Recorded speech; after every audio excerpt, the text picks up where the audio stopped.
Can you lay out in the sun and make your own glucose and oxygen? Of course not. Remember that it is photosynthesis that provides food and oxygen for all living organisms, including you. Well, how exactly do photosynthetic organisms harvest solar energy to produce glucose? This process occurs in stages that we discuss here. While it may be hard to appreciate all of the photosynthesis reactions, it should be easy to appreciate the overall process that gives us food to eat and oxygen to breathe. The overall reaction for photosynthesis is carbon dioxide plus water plus light energy yields glucose plus oxygen. This overall reaction takes place during two main stages, known as the light reactions and the carbon reactions. The light reactions take place within the thylakoids of the chloroplasts, and during these reactions, the light energy from the sun is converted to the chemical energy of ATP and NADPH. ATP is the main energy carrier molecule in our cells, adenosine triphosphate. NADPH is also an energy or electron carrier molecule, nicotinamide adenine dinucleotide phosphate. The carbon reactions take place within the stroma of the chloroplast, and during these reactions, the chemical energy of ATP and NADPH is used to make glucose. Photosynthesis takes place in chloroplasts in two stages, light reactions and carbon reactions. Light reactions, which take place in the thylakoid membrane, use light energy to make the chemical energy molecules ATP, which is an energy carrier, and NADPH, which carries high energy electrons. The carbon reactions, which take place in the stroma, use the energy derived from these compounds to make Ga3P from carbon dioxide. Ga3P will ultimately be used to make glucose. As mentioned, during the light reactions, the energy of sunlight is converted to the chemical energy molecules ATP plus NADPH. The light reactions take place within the thylakoids that contain photosystems 1 and 2 with high concentrations of pigments that absorb the sunlight. Photosystem 2 actually reacts first, but it is called photosystem 2 because it was discovered second after photosystem 1. These photosystems are located next to electron transport chains in the thylakoid membrane. An electron transport chain is a series of electron carrier molecules that pass electrons from one molecule to the next, releasing bits of energy with each passage. Photosystems are embedded in the thylakoid membranes within a chloroplast. They consist of pigments that absorb sunlight and pass the energy to the special chlorophyll A molecule in the reaction center. An electron in the reaction center pigment absorbs the energy, and the energetic electron then gets passed to an electron acceptor molecule. There are two photosystems connected by electron transport chains. Notice the electron getting passed from photosystem 2 to an adjacent electron transport chain to photosystem 1, then to another adjacent electron transport chain. We are now going to go through the stages of the light reactions. Remember that the light reactions produce ATP and NADPH, and that photosystem 2 actually functions first. Therefore, we begin in photosystem 2, which generates ATP. The process begins when pigment molecules within the photosystem absorb light energy from the sun. Electrons in the reaction center chlorophyll A molecule absorb that energy, and those electrons then jump into an adjacent electron transport chain. The energetic electrons jump from one electron carrier molecule to the next, releasing a little bit of energy each time they are passed from one carrier molecule to the next one. The energy that's released during this process is used to build ATP molecules. The process continues in photosystem 1, which also contains pigment molecules to absorb more light energy. The electrons in the reaction center chlorophyll A molecule in photosystem 1 absorb this new light energy. The electrons then jump to the next adjacent electron transport chain, And the same process takes place in that energetic electrons jump from one electron carrier molecule to the next, releasing bits of energy. But in this case, the released energy is used to build NADPH molecules.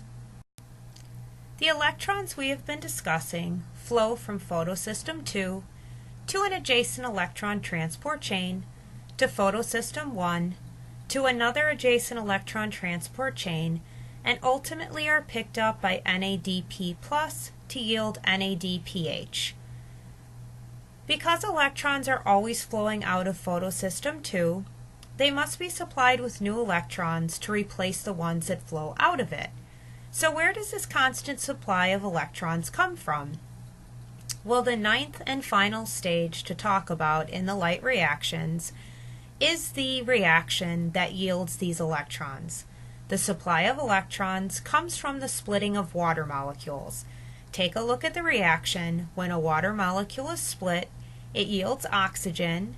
This is where oxygen comes from as a product of photosynthesis. And the electrons are stripped from the remaining hydrogen atoms to yield positively charged hydrogen ions. As you can see, each reaction provides 2 electrons to photosystem 2. The oxygen that's produced may be used by the plant itself or given off into the atmosphere. A photosystem consists of antenna pigments, also referred to as the light harvesting complex, and a reaction center. Pigments in the light harvesting complex pass light energy to 2 special chlorophyll A molecules in the reaction center. The light excites electrons from the chlorophyll A pair, which pass to a primary electron acceptor. In the top panel, we see that the excited electrons must then be replaced, and in photosystem 2, the electrons come from the splitting of water, which also releases oxygen as a product. In the bottom panel, we see that photosystem 1, the electrons flow from photosystem 2 and the adjacent electron transport chain. The adjacent electron transport chain is depicted as the blue circle to the left of photosystem 1. Here we are looking at one thylakoid. Notice the stroma is outside of the thylakoid. Also notice the photosystems and electron transport chains within the thylakoid membrane.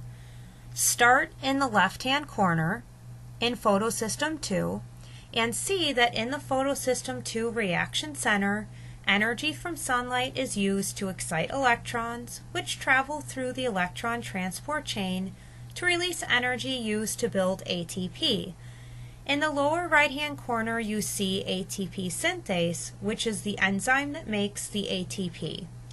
The electrons then travel to photosystem 1 and then to another electron transport chain. The electrons, along with a hydrogen atom, combine with NADP+ to form NADPH. Splitting of water adds electrons back to photosystem 2. After the light reactions are done, the carbon reactions take place. Remember that during the light reactions, the energy of sunlight was utilized to make the chemical energy molecules ATP plus NADPH, and water was split to replenish electrons to photosystem 2, generating oxygen in the process. If we take a look at the overall photosynthesis reaction, we now see that water and sunlight have been used as reactants, while oxygen has been generated as a product, but carbon dioxide has not been used yet, and we still haven't generated glucose.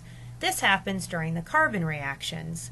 During the carbon reactions, the chemical energy in ATP and NADPH are used to build glucose.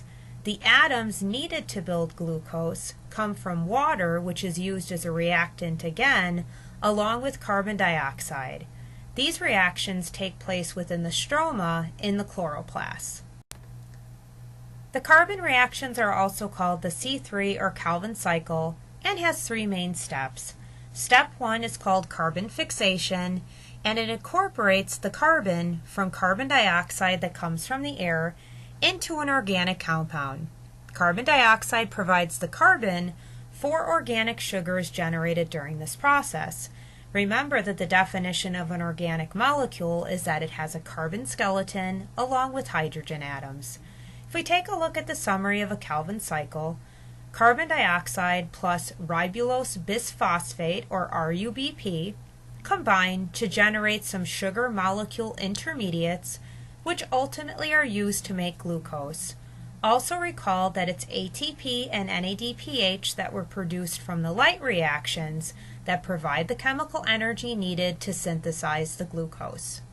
During the first step or stage of the Calvin cycle, which is depicted towards the top of the figure, RUBP combines with carbon dioxide to generate sugar molecule intermediates, which are then ultimately used to make glucose as seen at the very bottom of the figure.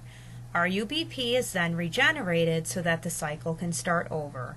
Notice again that ATP and NADPH are broken down to provide the energy needed to build glucose. You can see the ATP on the left and right hand side of the figure, along with NADPH in the lower right hand corner of the figure. We've learned a lot, so I'm now going to summarize photosynthesis for you. Photosynthesis consists of two major stages.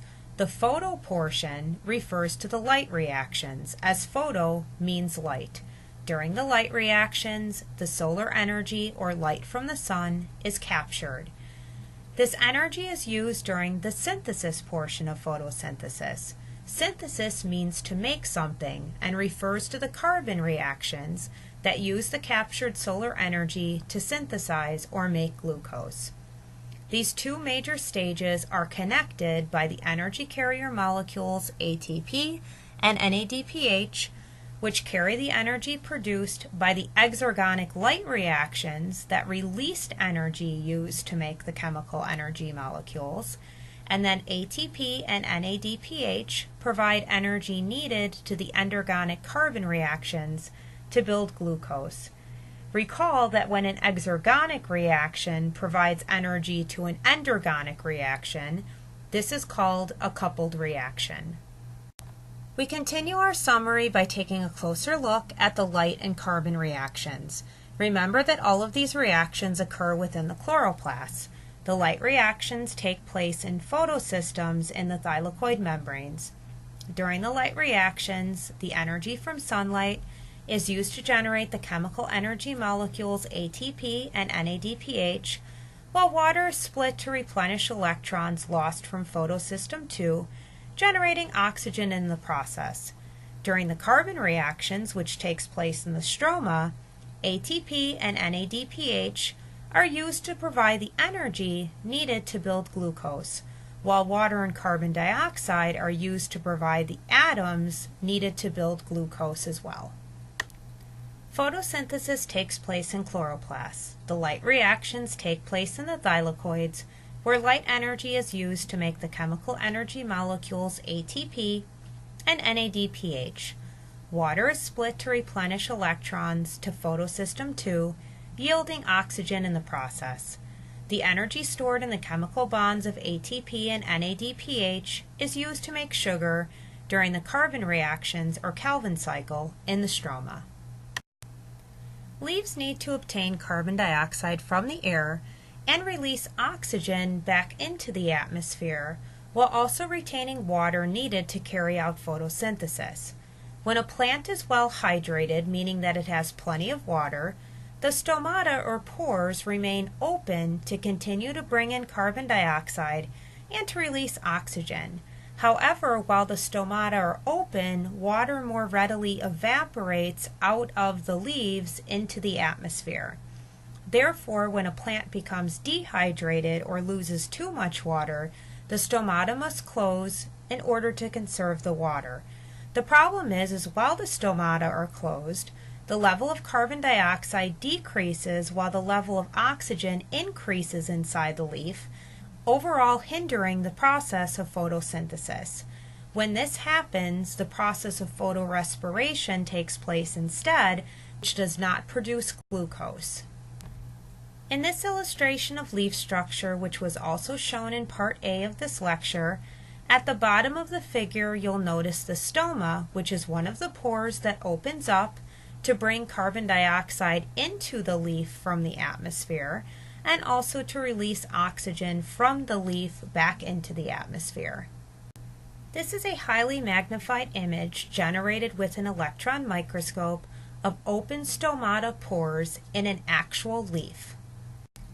If the process of photorespiration does not generate any glucose, how do desert plants survive in such dry climates when their stomata needs to remain closed most of the time to preserve water, which also does not allow carbon dioxide to enter the plant to carry out the process of photosynthesis? Well, desert plants solve this problem by utilizing alternative metabolic pathways called the C4 or CAM pathways that are able to produce sufficient glucose even under these hot and dry conditions. The hot and dry conditions of the desert have led cactus plants that reside there to evolve variations of the carbon reactions of photosynthesis, including the C4 and CAM pathways, in order to survive.